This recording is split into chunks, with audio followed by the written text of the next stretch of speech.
जय जगन्नाथ सांग माने आज एमिति एक स्थान देखिबा जो स्थान रे थरे गाधोइले अनेक रोगरु मिली थाए मुक्ति। हाँ आज्ञा मु कहूछि आम ओडिशार गंजाम जिलार घन जंगल आ पहाड़ मध्यरे थिबा सेही टूरिस्ट प्लेस जहार नाम तप्तपाणी।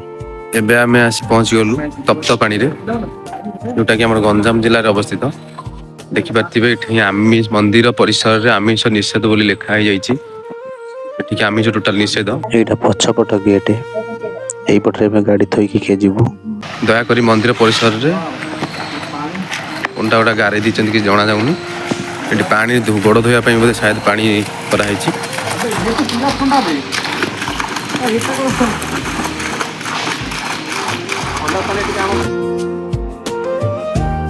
आगे हमर कैमरा धुआ होची देखि परथिबे बहुत सुंदर। हाँ माने सेटा मित्र तो धन्यवाद। एटा होची मंदिर। एटा शिव मंदिर ना? एटा शिव मंदिर देखि परथिबे। नारे आग पटरे तप्त पानी अछि।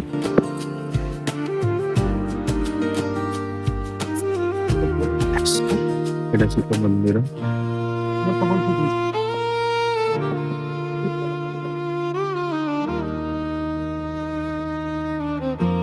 एठी एक शिव सम्मुख मंदिर अछि। देखंतु एठी झरनाटी एठी धीरे धीरे बोही चलची झरना देखि बतिबे।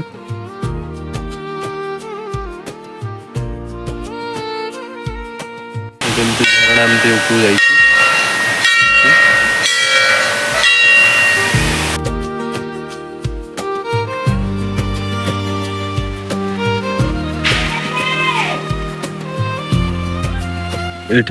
एठी महादेव मंदिर को जीवा एंट्री।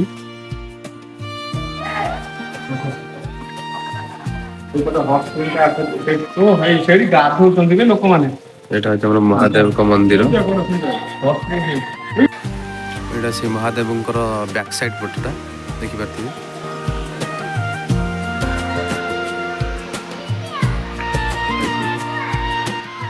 लोक एठी स्नान करूचंती।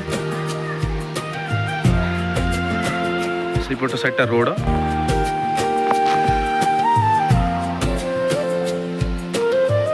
आगटा होची तप्तपाणी हमर गरम थोड़ी एटा होची तप्तपाणी। हाथ मार के पांटा फुटले ए पिला माने ए गोटे पैसा नियो पका ए पिला नियो सांग माने एटा होची तप्तपाणी कुंड देखि पाथिबे पानी केमती फुटुची। एठी टंकाटा 2 टंका एमती कॉइन पकई कि मानसिक भी करा जाए। ए स्थान रो साइड रे एक गाधोया पई कुंड करा जाईची।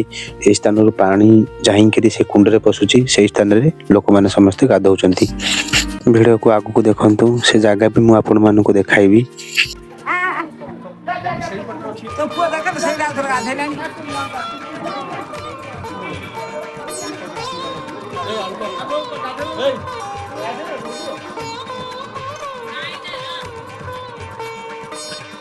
एई पट तप्तपाणी रो एंट्री गेट। एई पटे एक मंदिर अछि मां कुंडुनी देवींकर पीठ जा को जाय। एही स्थान रे मकर संक्रांति दिन भक्त मानकर प्रबल भीड़ लागि थाए। देखि पाथिबे भोग दुकान गुडी के भी अछि। भोग किनी भोग भी करि परिबे आपण। ये होचे से गाधोइबा कुंड। एठिकार लोकल लोकों कथा अनुसार यही पानी रे गाधोइले आमर आंठु गंठी बिंधा चर्म रोग मानसिक चिंतार मुक्ति मिल जाई थाए। ओडिशार यही प्रसिद्ध स्थानटी आपण मानकु केमती लागिला कमेंट करी निहाती जणाइबे।